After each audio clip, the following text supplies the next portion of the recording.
वो सिग्नल के जवान दौड़ रहे हैं कंधे पे लेकर रोल और रिपेयर कर रहे हैं तारों को so that the communication is on. मतलब क्या जुनून है, क्या जज्बा है। आप रात को गार्ड से पूछ रहे हो सब ठीक ठाक है, कोई तकलीफ तो नहीं है। वो कह रहा मैडम सब ठीक है, आपको नहीं आ रहा था, आपके पेट में बच्चा है। क्यों नहीं आ रहा था? ये वर्दी किस दिन क्लिप है?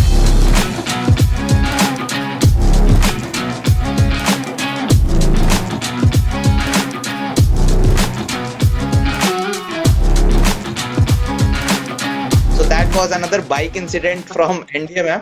मैम आप तो NDA में एज ए इंस्ट्रक्टर रह चुके हैं, सो मैम NDA का क्या एक्सपीरियंस था? नहीं, I was not in NDA as instructor. My husband was posted there as Adam Commandant, and so I oh, was there as an officer wife. So I oh, was not instructor, लेकिन मैंने cadets को बहुत नजदीक से देखा, and I have been lucky to be part of all the dinner nights and all. I would request to attend the drill competition. मैं कहा POP तो ओह। ठीक है, लेकिन I want to see the drill competitions. और या very closely I have seen कैसे ma'am आपको ट्रेनिंग हो रही आपको दया आती थी जब लड़के ड्रिल स्क्वायर ग्राउंड पे रगड़ा लेते हुए दिखते थे, तो कभी दया है आपको बच्चों है। पे? नहीं नहीं, मुझे बहुत खुशी होती थी जब कोई शैमिंग कर रहा होता था। मैं कहती थी ये सही है, ये सर्वाइवर है। मुझे दया कभी नहीं आती थी। आई सेड क्योंकि ये पार्ट है ट्रेनिंग का। वो कहते हैं ना, more you sweat in peace less you bleed in war. तो जिस समय सीखने का टाइम है ना, उस समय तो शर्म लिहाज सब एक तरफ रखनी चाहिए, सिर्फ सीखना है। और जिसने समय पर सीख लिया, आगे जाकर वो उतना ही एक स्ट्रेंथ पॉइंट के साथ बात करता है ना। क्योंकि हमने रगड़ा खा खा के सीखा है, इसलिए मैं रगड़ा देकर ही सिखाती भी हूँ। मुझे लगता है यही सीखने का तरीका भी सही है। और वो लेसन्स मैम इनकलकेट भी हो जाता है, if you have learn something through the struggles, I guess वो इनकलकेट भी हो जाता है पर्सनालिटी के अंदर, then it doesn't come as something artificial also. I will give you an example. Akshay, इसका एकदम एग्जाम्पल दूंगी। My husband is a paratrooper, and अभी परसों तरसों की बात है। He was wearing his shoes, uniform अपना रेडी हो रहे थे ऑफिस के लिए, और वो अपने शूज, पैरा बूट्स में शूज अपने टाई कर रहे, लेसेस टाई कर रहे थे। And tying shoelace is an art for a फौजी। ठीक है, वो आपको अकेडमी में बेसिक से सिखाते हैं कि आपने लेस कैसे टाई करनी है। दैट्स व्हाई फौज teaches you everything from the basic. तो I just made a very light comment and I said आपका मैं एक वीडियो बनाऊंगी कैसे आप ये शूज की लेस बांध रहे हो, because this is also a learning how it is being tied. And he said जब अकेडमी में एक भी लेस के ऊपर ट्विस्ट आया हुआ हो, तो उसके बाद पूरा दिन जब आप अपनी साइकिल को सिर पे उठाकर दौड़ रहे होते हो, तो आप अपना शूज का लेस उसके बाद कभी भी गलत नहीं बांधते, चाहे आप बूढ़े हो जाओ। So these are the lessons from army, not just tying shoelaces, but what army teaches you is know the basics, everything. आप घर में सो के उठते हो, आप कभी बेड छोड़ के नहीं उठ जाते। वो अकेडमी सिखा देती है कि उठते ही साथ अपना बेड ठीक करके बाहर निकलना है। छोटी छोटी चीजों में एक वे ऑफ लाइफ बन जाता है। And so it grooms the thought process and the personality. True ma'am. So ma'am एक और चीज, जब वो आपके कंधों पे जब वो सितारे लगे थे और जब आपकी शुरुआती पोस्टिंग आई मैम, तब वो कैसा एक्सपीरियंस था? बिकॉज काफी सारी जो फीमेल एस्पिरेंट्स एसएसबीज की और डिफेंस फोर्सेस की तैयारी करती हैं, उनके माइंड में एक सामाजिक फियर रहता है कि जो सामाजिक रूढ़िवादी सोच है वो कई बार उनको इनहिबिट करती है। सो मैम आप उसको बैरियर को ब्रेक करके आए थे और आप एक लीगेसी स्टैब्लिश कर रहे थे, one of the first generation soldiers जो फीमेल ऑफिसर्स आए थे। सो आपने एक लेगेसी स्टैब्लिश करनी थी। How was that feeling ma'am? Did it awe you? How was the experience like?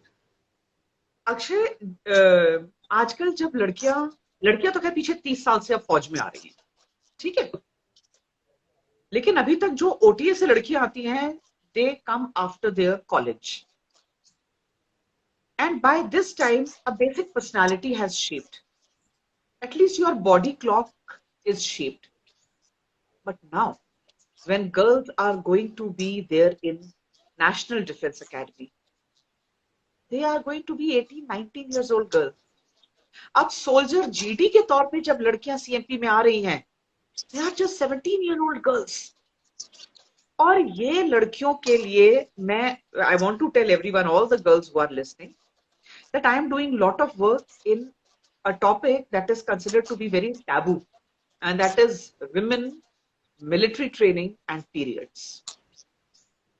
How you should handle the changes in your body and not let the, those difficult days come in the way of your training. कैसे आप अपने आप को ready करें कि शरीर तो चलेगा ही, लेकिन ट्रेनिंग नहीं रुकनी चाहिए. And anyone who wants to get in contact with me can just do it. There is a lot of thing I'm doing. I ask girls to please change their basics from using sanitary napkin to menstrual cups.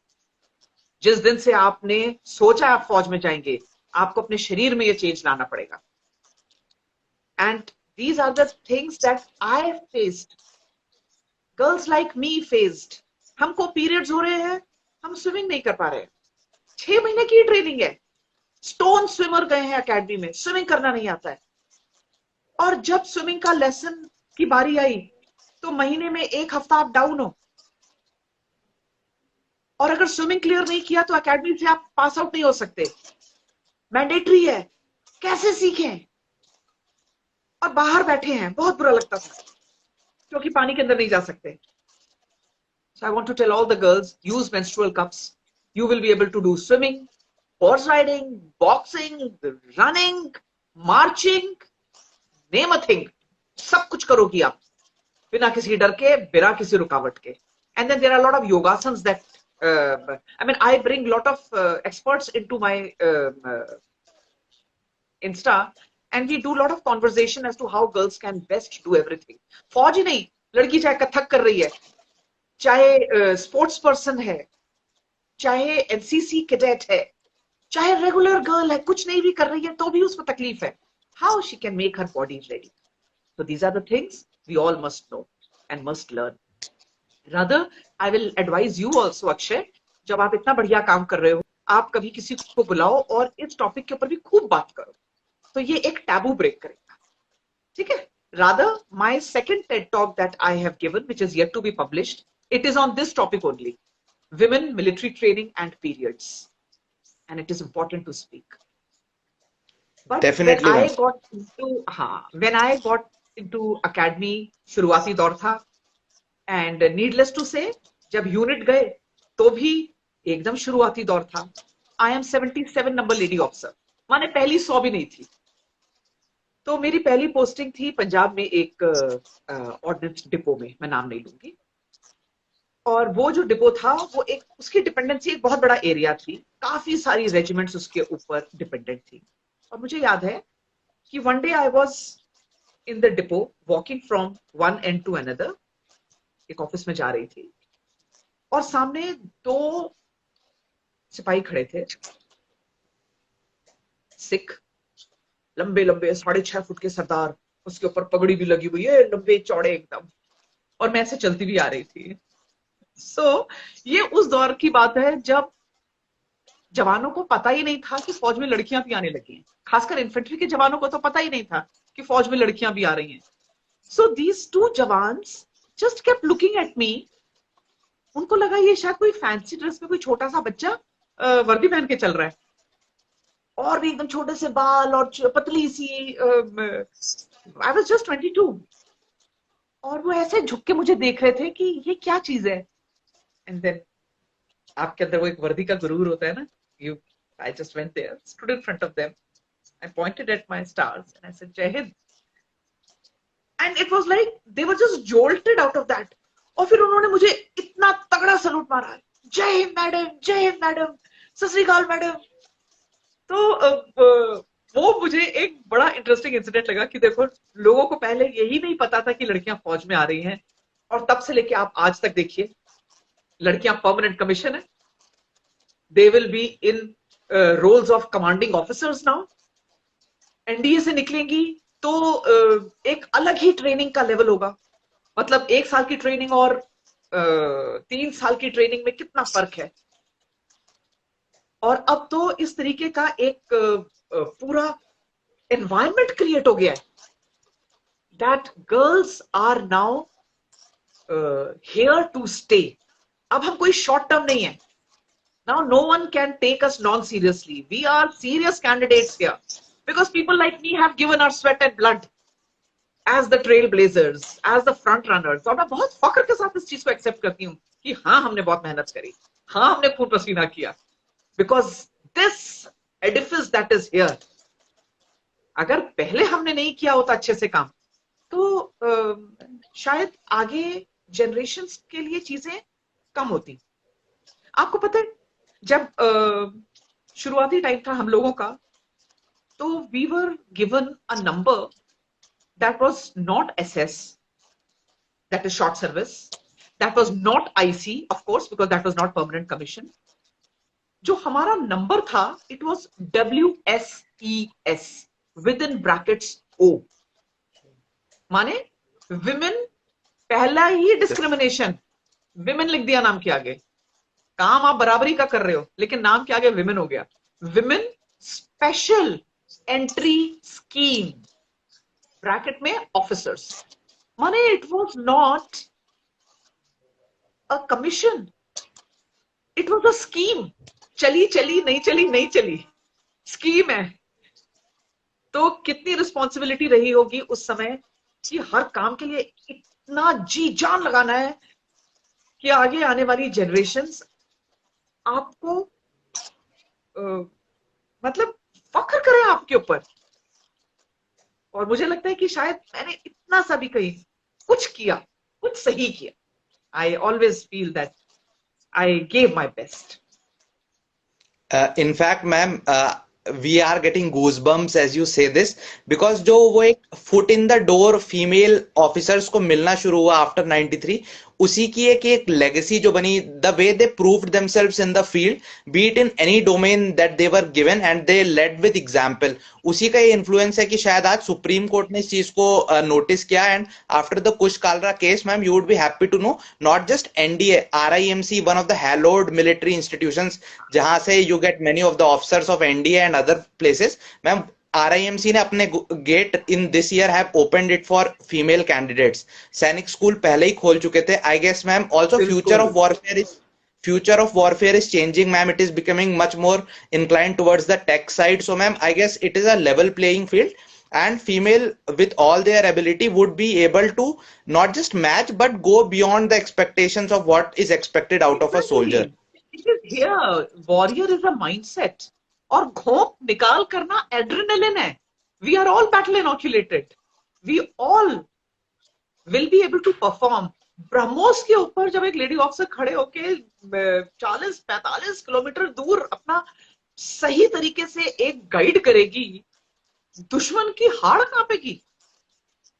Because these are the women who have proved from time immemorial, आज से नहीं, कब से। लेकिन मुझे एक चीज कभी समझ में नहीं आती कि आजादी से पहले इतनी विमेन वॉरियर थी, ऐसा क्या हुआ कि आजादी के बाद में हमने फौज के रास्ते ही बंद कर दिए। And then it took us so many years, 50-60 years to get women in army. तो चलिए, तेरा है दुरुस्त है। बिल्कुल ma'am.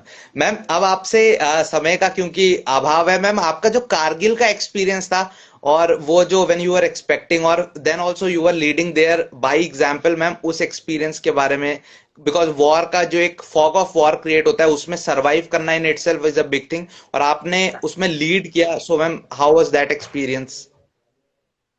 Akshay, I was an ordnance officer और कारगिल की जो लड़ाई थी वो एक लॉजिस्टिक चैलेंज था। इस मायने में लॉजिस्टिक चैलेंज था क्योंकि दुश्मन ने हमें सरप्राइज दिया, बहुत बड़ा सरप्राइज दिया, क्योंकि हम एक्सपेक्ट ही नहीं कर रहे थे कि कारगिल की हाइट्स के ऊपर पाकिस्तानी आके जम जाएंगे। और जैसे ही इस चीज का रियलाइजेशन हुआ तो वही है ना कि more you sweat in peace less you bleed in war. ये पूरी ट्रेनिंग का नतीजा है कि जितनी जोर से हम पीछे आए सरप्राइज में, उतना जबरदस्त तरीके से हमने बाउंस फॉरवर्ड किया। और जैसलमेर से, साउथ से, नॉर्थ ईस्ट से, हर जगह से regiments, infantry regiments, artillery regiments were being brought in the Kargil sector, Leh sector. अब ये जवान जो आ रहे हैं, एक तो ये एक्लेमेटाइज नहीं है, और जब आप एकदम हाई एल्टीट्यूड में जाते हैं तो आपको एक मौसम का एक बहुत बड़ा झटका लगता है, क्योंकि यहां स्पेशल क्लोथिंग चाहिए, एक्सट्रीम कोल्ड क्लाइमेट क्लोथिंग चाहिए। हम तो खाली एक डिवीजन लेवल ट्रुप को वहां पर लुक आफ्टर कर रहे थे, माने कुछ हजार, लेकिन जब लड़ाई छिड़ी तो लाखों की संख्या में हमारे पास कैडेट फौज आ गई। और लॉजिस्टिक्स के लिए इतना जरूरी था कि हम उनको बराबर इक्विप करें सही से, नहीं तो दुश्मन से लड़ने से पहले मौसम उन्हें कैजुअलिटी कर देगा। कैसे, मतलब रातों रात हमने कैसे ये इंश्योर किया कि ना सिर्फ उनके पास सही कपड़े हों, उनके पास सही बूट आराइज हो, उनके पास सही कैप्स हो, जैकेट्स हो, उनके पास पूरा एम्यूनेशन हो। और ये आप तो मेरे ख्याल से बॉर्न ही हुए होंगे उस समय जब ये लड़ाई छिड़ी थी 99 की, लेकिन उस समय एक ऐसा माहौल था कि इंडिया ने न्यूक्लियर टेस्ट किया, है ना। तो जब हमने न्यूक्लियर टेस्ट किया था तो हमारे पर अमेरिका और बाकी कंट्रीज ने सैंक्शंस लगा दिए थे। We were not allowed to import few items जिसमें बोफोर्स का एम्यूनिशन भी शामिल था। हमारे यहां तो लेकिन लड़ाई छिड़ गई, हमें तो बोफोर्स का एम्यूनिशन चाहिए था क्योंकि इंडिया में बन नहीं रहा था। ये सब इंश्योर करना was job of my unit. और हमारी यूनिट में से जितने मेल ऑफिसर्स थे उन सबको इन्फेंट्री रेजिमेंट्स के साथ आगे भेज दिया गया। यूनिट में मैं commanding officer, and I was doing back and fourth between Kargil and Leh. It was, मतलब मुझे याद है फॉर 7 to 8 स्ट्रेट डेज में घर नहीं गई, and we were there in the unit only. पूरी रात सामान का इशू चल रहा है, पूरी रात आप जवानों को इक्विप कर रहे हो। और इक्विपिंग करना कितना जरूरी है, इसका एक छोटा सा अगर मैं आपको एक एग्जांपल दूं तो सबको समझ में भी आएगा। एक राजपुताना की रेजिमेंट आई थी और उसी के साथ में गुरखा की रेजिमेंट आई। गुरखा वाले को जूता लगेगा 5 नंबर, राजपुताना वाले को जूता लगेगा 9 या 10 number. As logistics officer I have to ensure कि मैं सही आदमी को, सही रेजिमेंट को सही साइज का जूता दे रही हूं, नहीं तो मैंने दिया भी और गलत नंबर इशू कर दिए, they will die because of cold. तो ये तो एक बहुत छोटी सी चीज है, बहुत छोटी सी एग्जांपल दिया मैंने कि सबको आराम से समझ में आए। But logistics ensured that their ration was in place. It ensured that the vehicles that were carrying them to front area had enough batteries and enough tires.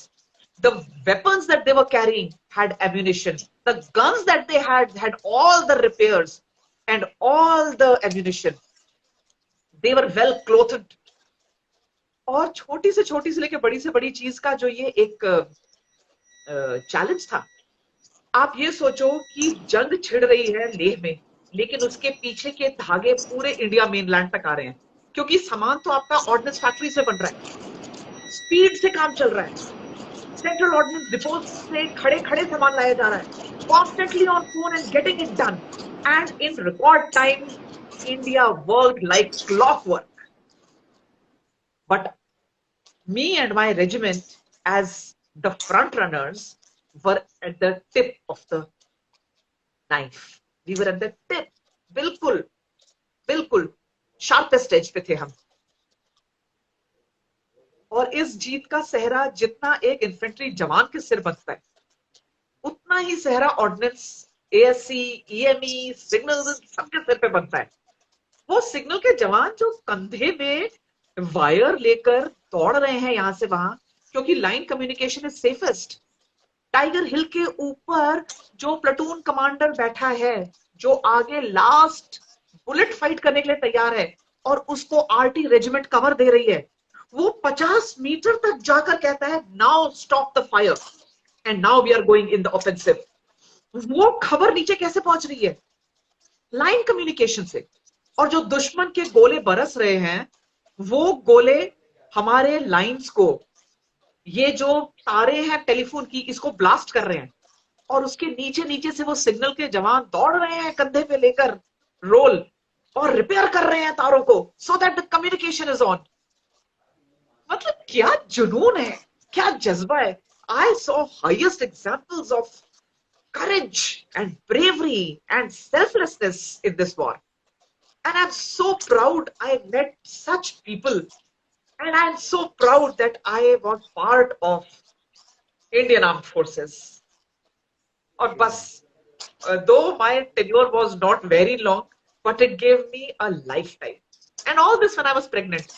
माने हर एक की रीढ़ वो 2 इंच ज्यादा खड़ी हो जाती थी when they saw me there. कि if she can do it being pregnant, what is she doing?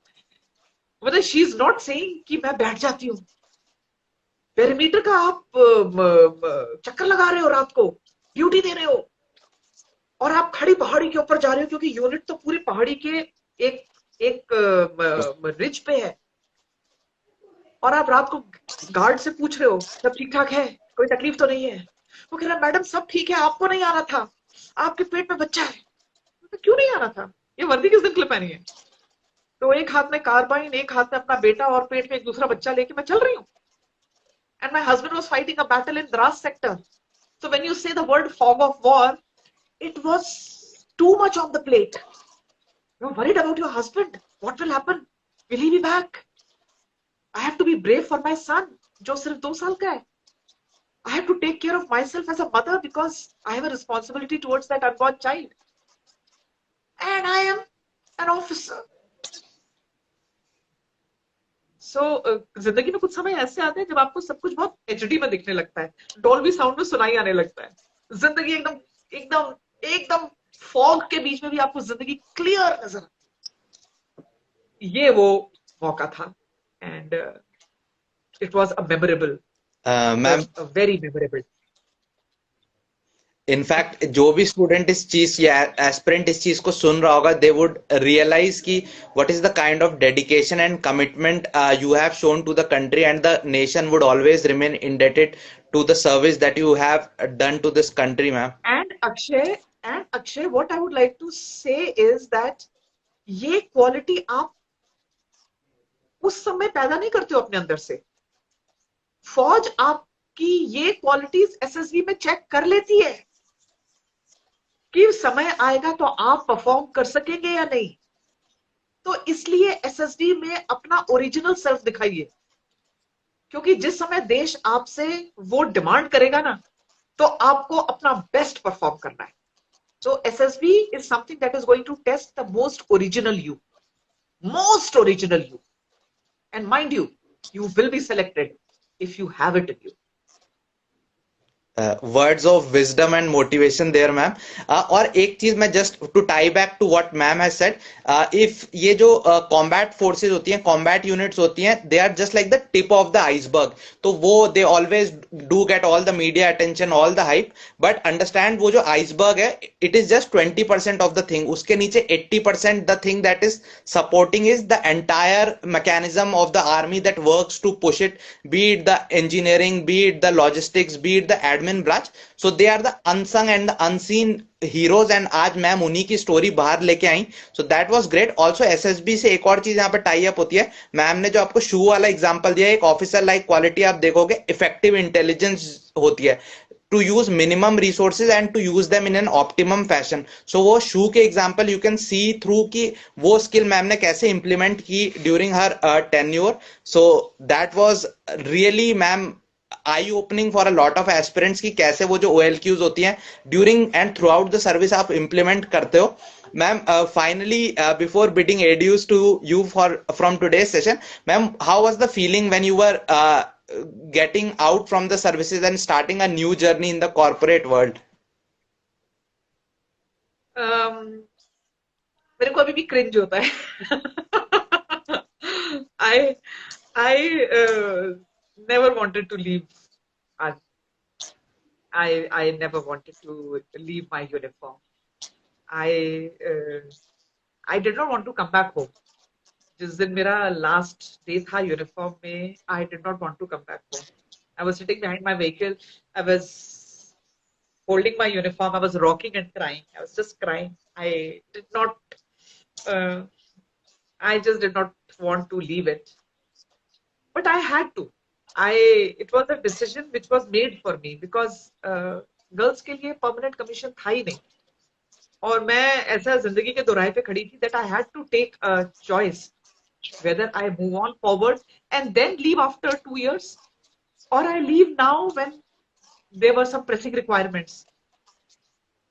So I had to take a call and I took that call much against my wishes. I wish फौज उस समय permanent होती तो मेरी choice कुछ और होती. और मैं आपको ये बताऊं that I'm daughter of an infantry officer. We are 3 sisters. My eldest sister is an MBBS MD. She worked with naval hospitals and got married to a naval officer. I came into army and got married to an army officer. And my younger sister is a serving Air Force officer and she is married to an Air Force officer. And she's a permanent commission. So ये जिंदगी है. और वो दिन बहुत sad था. लेकिन उसके बाद में I think wherever I have worked, I have taken the best practices of army. I have always kept those OLQs alive in me because of what army had selected me. So till date, I nurture my OLQs. Till date, I am very conscious as to how I am holding myself up as an officer. तो मुझे ऐसा लगता है कि I am an army officer. Just I'm not wearing a uniform. I'm a veteran, and I continue to do this. I have my YouTube channel, Shaurya Tales, and I tell stories of brave hearts from army. I tell stories about daredevil military operations. क्या OLQs हैं, क्या सीख मिलती है हमको उनसे, क्या lessons हैं, और यही सब चीजें मैं कॉर्पोरेट में सिखाती हूँ. I teach them how to be a warrior. I teach them how fight is won here because corporate is a big jungle. And I tell them how in army there is leadership at every level. एक सिपाही की भी leadership है, उसके ऊपर एक नायक की leadership है, उसके ऊपर एक हवलदार की लीडरशिप है, एक जेएसओ की लीडरशिप है, एक यंग ऑफिसर की लीडरशिप है, सीनियर ऑफिसर की लीडरशिप है. So at every level a person is given responsibilities and leadership qualities. Why don't we have the same thing developed in corporates where at every level leadership is multiplied, and I am a corporate leadership multiplier. तो मैंने जो फौज से सीखा और जो SSB ने मेरे अंदर सीखा, मैं आज तक उसको लेकर ही आगे बढ़ी. Beautiful, ma'am. Ma'am, thanks a lot for such a frank and candid session. Students would have learned and taken away a lot from this. Guys, please go and join ma'am YouTube and Instagram channel because ma'am uploads a lot of content related to the exam preparation as well. And also ma'am की जो personality है वो खुद से ही इतनी charming and influencing है कि you would imbibe a lot of qualities from ma'am. Ma'am, finally, thanks a lot from the entire Vardishala team. We would love to host you again sometime. Any last message to all the aspirants who are going to appear in their SSBs and written in the near future? I have a very favorite poem और मैं उसको बहुत बोलती हूँ. मैं बिल्कुल वही आज आप लोगों सबसे बोलूंगी कि लहरों से डरकर नौका पार नहीं होती, कोशिश करने वालों की कंप्लीट द सेंटेंस अक्षय कभी हार नहीं होती. तो कोशिश करने वालों की कभी हार नहीं होती. कोशिश करते रहो, दिल छोटा मत करो. अगर एक बार अटेम्प्ट में क्लियर नहीं हुआ, 2 बार नहीं हुआ, कोई बात नहीं. अपने अंदर इंप्रूवमेंट लाओ और दोबारा उठ के खड़े हो, पर इंप्रूवमेंट के साथ. So those are my words to each one of you, that just keep that fire on, hunger. Thank you, ma'am. Your presence in itself would have motivated and ignited the fire in a lot of candidates. We'd hope to host you again, ma'am. Thanks a lot for your time. Thank you. Anytime, anytime. Thank you very much, Akshay, and wish you all the best. Thank you. Jai Hind. Jai Hind.